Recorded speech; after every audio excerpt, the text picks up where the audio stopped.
Hello, geographers. We are going to be discussing the kingdom today, the kingdom of Saudi Arabia, which has a lot of interesting things and is changing quite rapidly. You can see their flag right there. Reading about Islam, we learned that an important color is green. They do not have a star and crescent on their flag like many Islamic countries, but the writing is Arabic. They've got the sword. And here you can see that Saudi Arabia is a very large country surrounded by Yemen and Oman. You've got the Gulf countries over here, countries like the United Arab Emirates, Bahrain, Qatar, Kuwait. You have Iraq here. You have Jordan to the north up here. And so they're kind of this central area in the Gulf region. Riyadh is the capital, and it is a very modern capital.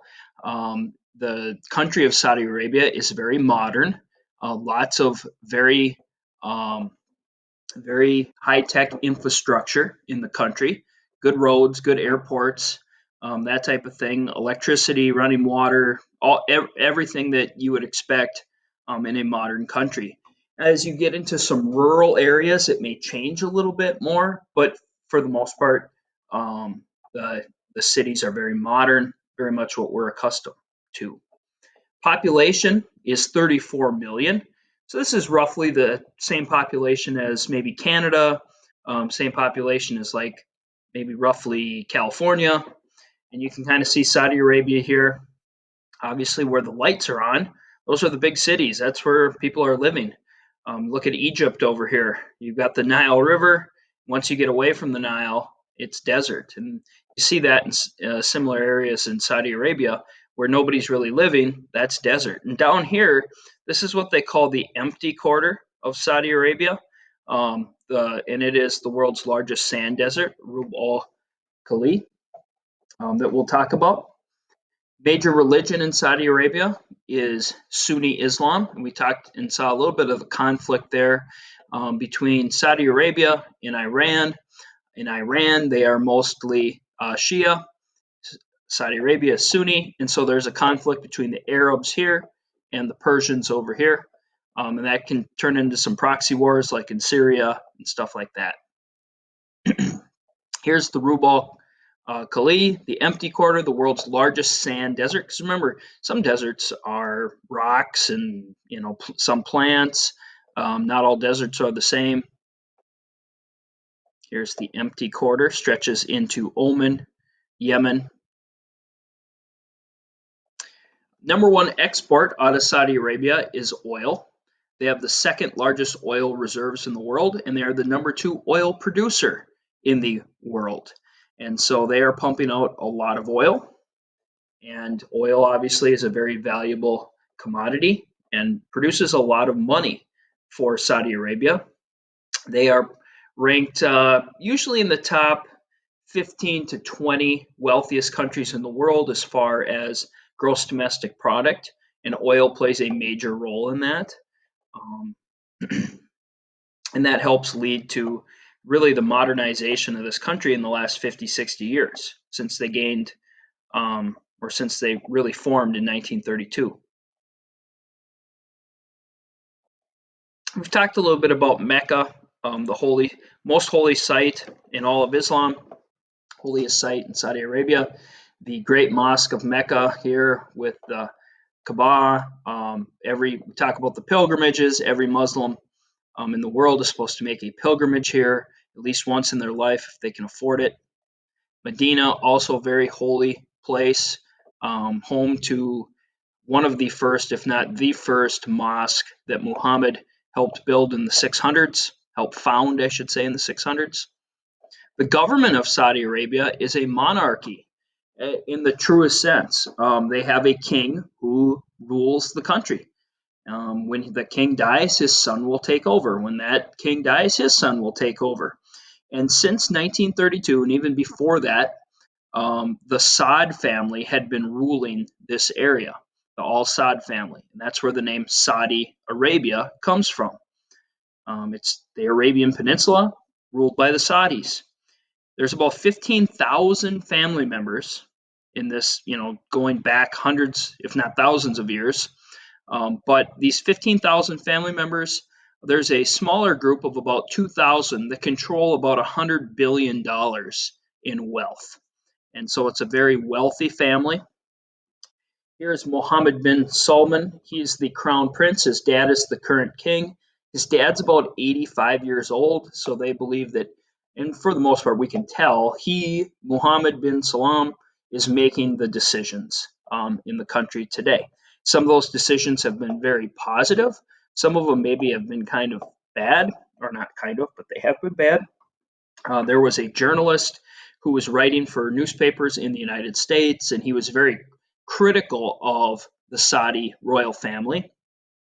And all of a sudden, he was in Turkey. He went into the Saudi embassy, and he's never been seen again. They believe that he was killed, tortured, cut up into pieces, and buried somewhere. So, or moved somewhere. And then they believe that that was announced by, or that was, ordered by the crown prince. The United States does have a very good relationship for the most part with Saudi Arabia. We try to keep it good because of the oil, even though maybe there's some things that we certainly disagree with them, and there's things that they disagree with us. But you can see the king with both President Trump and President Obama. So it doesn't matter if you're a Republican or Democrat, they've all tried to have good relations with Saudi Arabia. Now, since religion does play a pretty big role, oftentimes the king and other government officials will take advice from religious leaders or tribal sheiks, wise old kind of philosophers. And it's maybe a little different than in Iran, where they take a lot of orders from religious leaders. The country of Saudi Arabia, their rules, their laws, their constitution is based on Sharia law, which are strict laws based on the Quran. And so, like any holy book, it kind of depends on how you interpret this and how strict you're going to follow it. And it's no different than maybe areas where, with the Bible, depending on how people want to interpret different things in the Bible. Now, there are rules in the Bible where they don't fit our government rules, where in Saudi Arabia there are rules in the Quran that the government does follow those rules. So like adultery, if you were to cheat on a spouse in the United States, government doesn't do anything to you, even though it says in the Bible, other holy books, not to do it. In Saudi Arabia, you can be jailed, you can be killed, you can have all sorts of punishments. This is a public lashing where they're basically kind of whipping the guy with the stick as a punishment in front of people. You can go watch these things. There are no jury trials. Punishments can be severe. You see the whipping here. There's been beheadings in the street that people can go watch.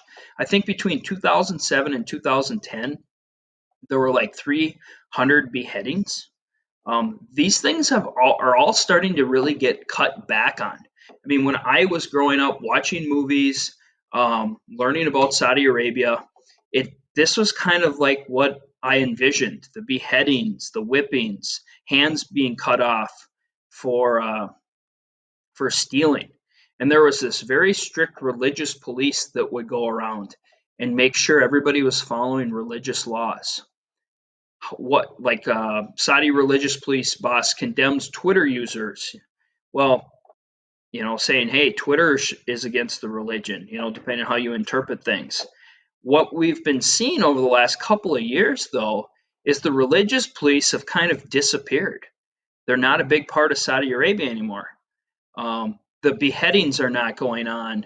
It sounds like in the last 20 years, nobody's had their hand cut off for stealing, those types of things. So things are changing in Saudi Arabia. When I envisioned Saudi Arabia, I envisioned women walking around fully covered, and some women still do, but it's changing where some women just cover up their head, some women don't cover up anything. And that kind of shocked me. I thought everybody had to be doing that. And so we'll kind of watch a little video here about how things are starting to change. It used to be that women and men had to eat it in separate restaurants, and that's starting to change a little bit. Women could not show their face or anything to men outside their family. That is starting to change, and there's nobody enforcing those laws. Where in the past, the religious police, you could get in big trouble if you weren't practicing these laws. But now, as the religious police disappear, the government, the new king, the young prince, is making changes. Women now can get driver's license for the first time.